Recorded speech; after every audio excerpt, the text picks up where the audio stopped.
नमस्कार।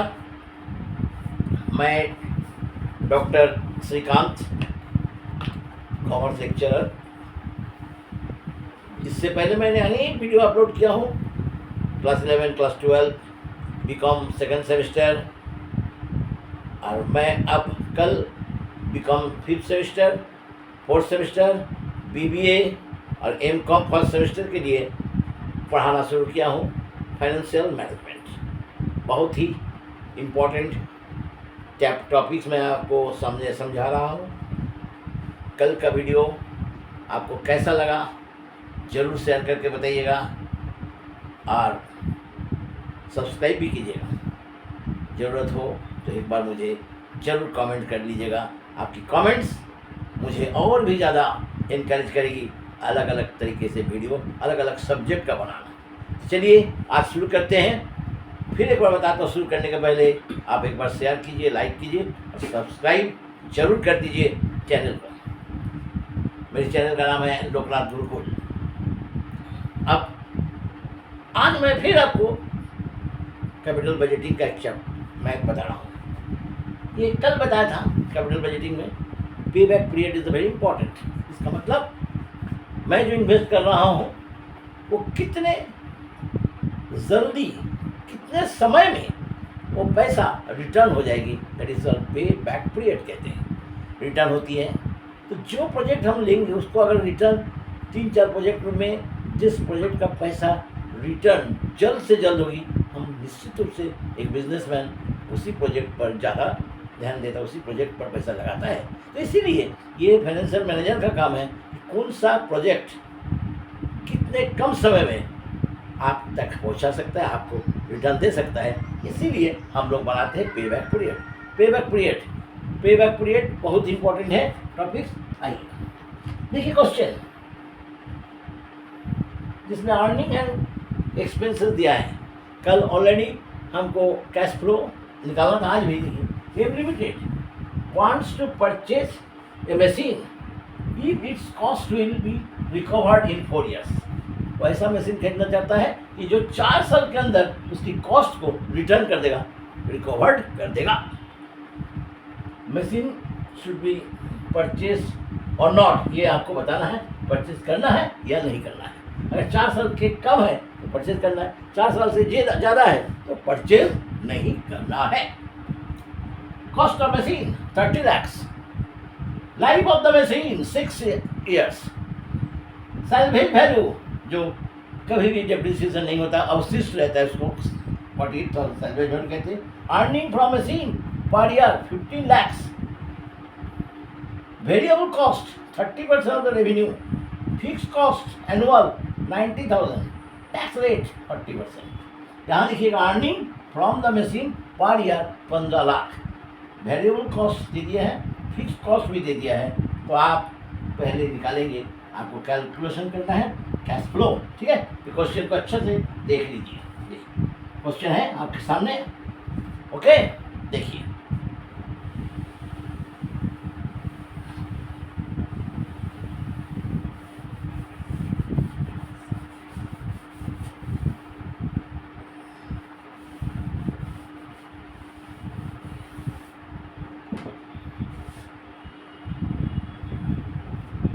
पहले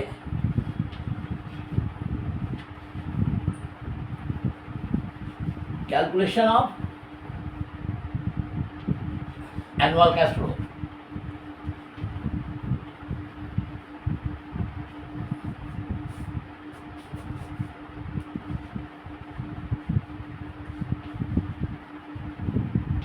annual cash flow देखिए, या देखिएगा हम जो फॉर्मूला कल बताए वो भी सेम आज वही फॉर्मूला है, लेकिन ये तब होगी जब एनुअल कैश फ्लो कांस्टेंट है, हर साल एक समान है।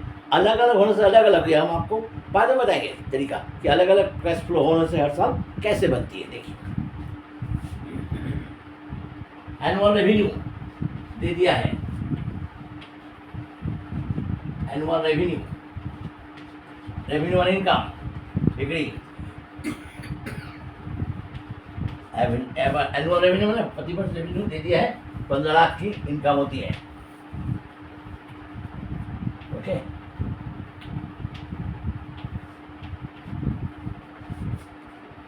Less variable expenses, variable cost कितना है? 30% बोला। Variable cost 30% of revenue. Revenue कितना है? 15 लाख, यानी 4,50,000। कितना हो जाएगा? 4,50,000।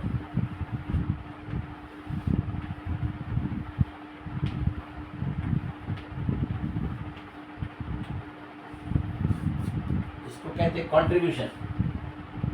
Contribution less fix cost, less fix cost. Fix cost है आपका 90,000 दे दिया। देखिए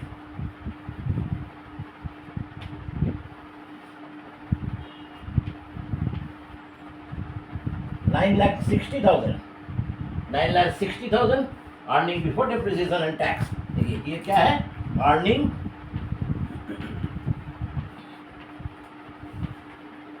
before depreciation and tax. Tax भी नहीं घटाए, डिप्रिसिएशन भी नहीं घटाए। उसके बाद हमें कई क्या चाहिए? अर्निंग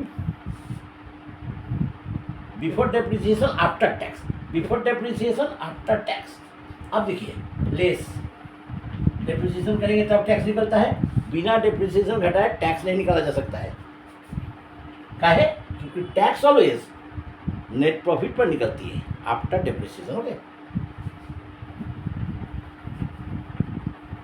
डिप्रिसिएशन देखिए डिप्रिसिएशन का कैसे निकलेगा? एनुअल दे दिया कॉस्ट ऑफ प्लांट, कल फॉर्मूला बताए। Cost of plant minus salvage value. Salvage value कितना है आपको? 48,000। कितने साल का प्लांट है? प्लांट है आपको, लाइफ है उसका 6 ईयर्स। देखिए 29 लाख 52,000। उसको अगर हम लोग 6 से डिवाइड करते हैं, 6 से डिवाइड करते हैं तो 4,92,000।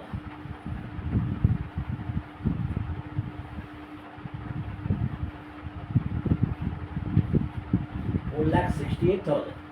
ये क्या कहलाएगा? 4,68,000। दिस इज कॉल्ड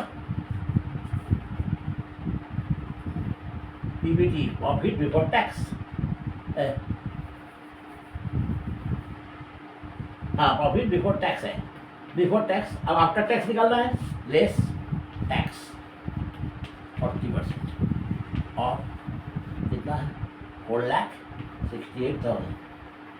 उसका 40%, 40%। 4 बच्चे 32, 4 6 24, 27, 16 और 18। ठीक है, यानी 1,87,200, 1,87,200। ओके,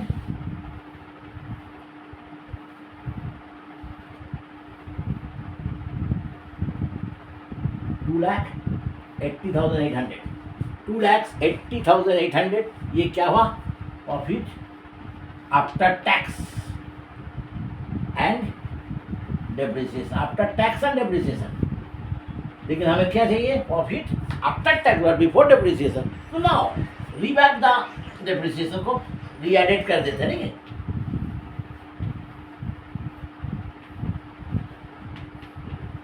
बहुत स्टूडेंट पूछते हैं तो सर जब जोड़ना ही है तो डेप्रिसिएशन को काहे माइनस किए? क्योंकि डेप्रिसिएशन माइनस नहीं करने से आप टैक्स कैसे निकालिएगा?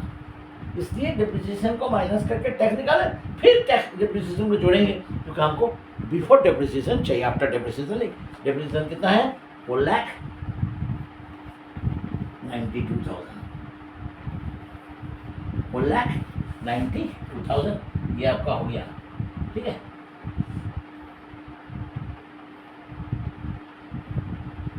तो आइए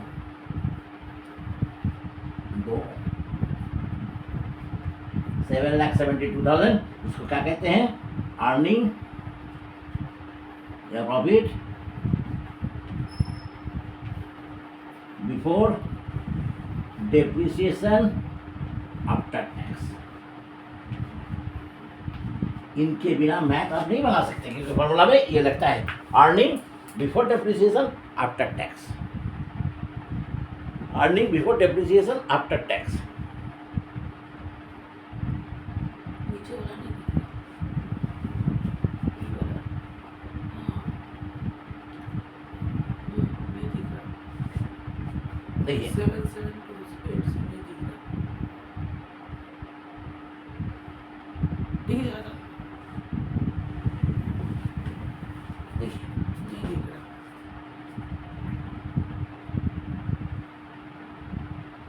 बंद करो, बंद करो।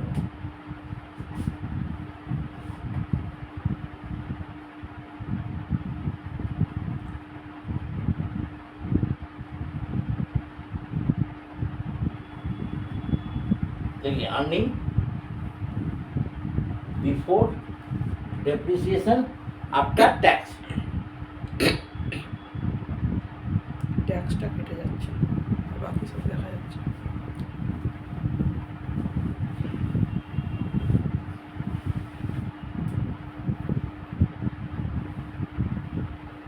Earning before depreciation after tax. Before depreciation after tax है, बिफोर डेप्रिसिएशन आफ्टर टैक्स ये निकला। इसकी जरूरत थी, इसके बिना मैथ नहीं बन सकता है।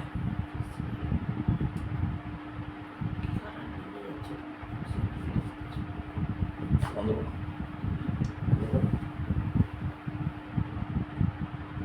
कैश फ्लो निकल गया। अब हम लोग पे बैक पीरियड निकालेंगे। क्या करेंगे? पे बैक पीरियड हो जाएगा math complete. Calculation of annual cash flow देखिए। इसका दूसरा नाम है एनुअल कैश फ्लो या earning before tax, before depreciation and after tax, ये भी कहते हैं इसको। ठीक है, अनेक नाम।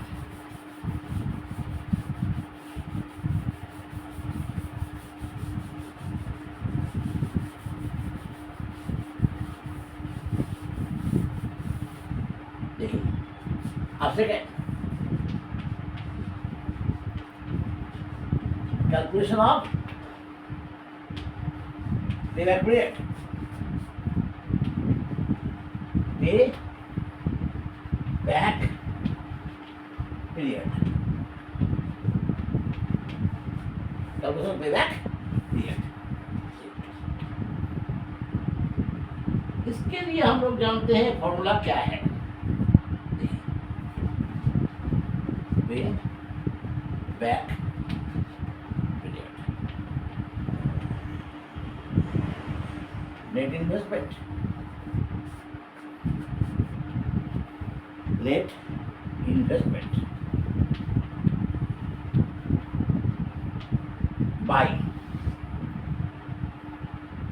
अर्निंग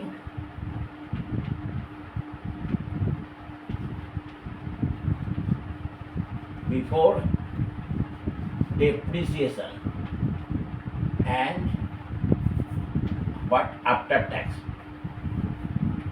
but after tax,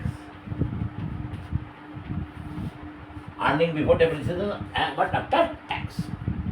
अब देखिए ये फॉर्मूला। नेट इन्वेस्टमेंट आपका कितना है? 30 लाख है।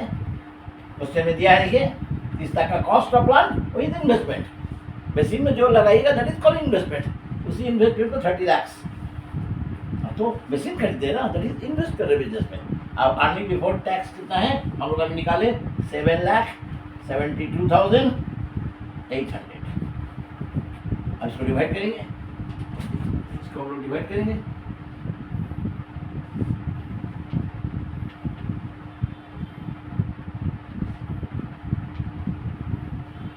फिर आप करिएगा हम वापस।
यानी हम लोग देख रहे हैं कि हम लोग का कितना आया 3 years 3.88 3.88 years less than 4 years. So answer, we should purchase limited must be purchased machine क्योंकि पे बैक 4 साल से कम है। ठीक है, हो गया। ये क्वेश्चन देखिए ऐसा आया है एग्जाम में 5 मार्क्स 15 मार्क्स कुछ भी आ सकता है, लेकिन चूंकि बिगिनिंग में है इसलिए हम लोग छोटे छोटे मैथ को समझा रहे हैं। इसके बाद देखिएगा लॉन्ग क्वेश्चन भी होगा, इसके बाद लॉन्ग क्वेश्चन भी आपको होगा जो आपको 15 मार्क्स ही सबका होगा। ये समझ गए? ये क्वेश्चन आप लोग जरूर देखिए, वीडियो को देखिए, शेयर कीजिए, दोस्तों में भी शेयर कीजिए, लाइक कीजिए, सब्सक्राइब कीजिए, और जो सबसे इम्पोर्टेंट कमेंट बॉक्स में कमेंट जरूर कीजिएगा, क्योंकि आपकी कमेंट मुझे इतनी प्रेरित करती है कि मैं रोज वीडियो बनाता हूँ। सारे काम छोड़कर पहले मैं आपकी वीडियो बनाता हूँ, क्योंकि आपके लिए बहुत ज़रूरी है। स्टूडेंट की पढ़ाई मेरे लिए सर्वोपरि है। बहुत सारे ऐसे विद्यार्थी हैं जो ट्यूशन नहीं पढ़ पाते हैं, उनके लिए मैं इस प्रकार का मैथ यूट्यूब में दे देता हूँ, जिससे कि वो करें। ये विशेषकर कोल्हान यूनिवर्सिटी, रांची यूनिवर्सिटी, हम लोग का झारखंड की जितनी यूनिवर्सिटी है सब में पढ़ाई होते हैं, और ये सारे ऐसे गरीब बच्चे हैं जो एफोर्ड नहीं कर सकते ट्यूशन, उनके लिए ये क्वेश्चन ये सब यूट्यूब को जरूर देख लीजिएगा। आपको सारे प्रॉब्लम सॉल्व हो जाएगी, आपके बुक के सारे क्वेश्चन मैं बना दूंगा। ओके, धन्यवाद। एक बार फिर कहता हूँ कि जरूर जरूर शेयर कीजिए, लाइक कीजिए, कमेंट कीजिए और सब्सक्राइब तो जरूर कीजिए।